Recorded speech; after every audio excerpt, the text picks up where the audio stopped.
Let's take a look at our perennial herbs today. I'm going to do a quick video here. It's not going to be in depth. I just want to skim the surface on what's called sleep, creep, and leap when it comes to your perennial herbs.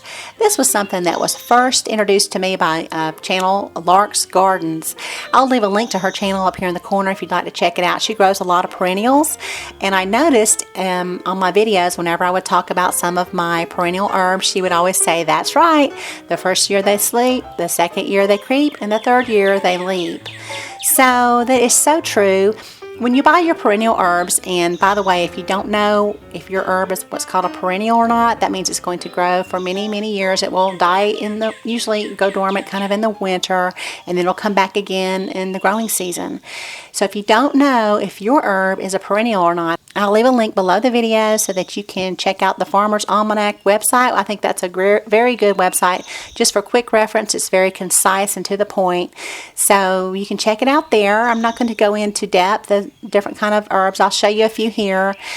Anyway, I just have a couple of small gardens, and I find that buying just 2 transplants every year is enough for me to have herbs all growing season.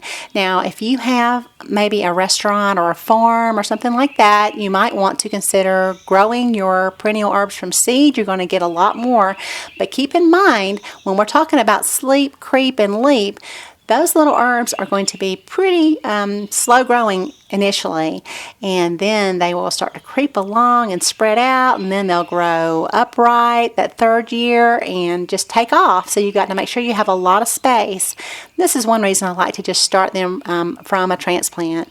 Now, once you have a transplant and it's growing, when it goes to flower, much like these chives are here, if you don't remove those flowers, it's going to reseed in your garden, which can be a great thing or not so great, depending on how many chives you want in following years.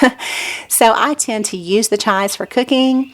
Also, you can divide many of your perennial herbs and just have new plants all the time.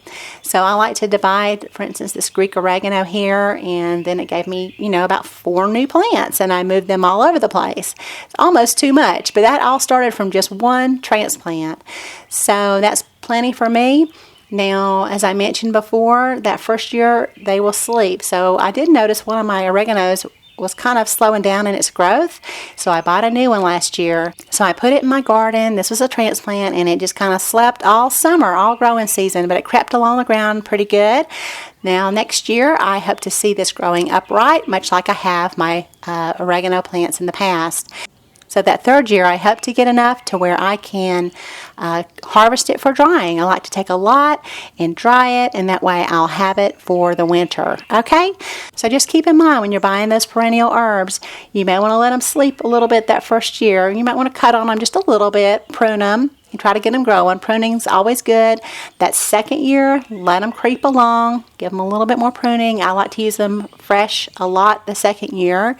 And then the third year is when, hopefully, with most of your perennial herbs, not all of them, you can harvest them for drying.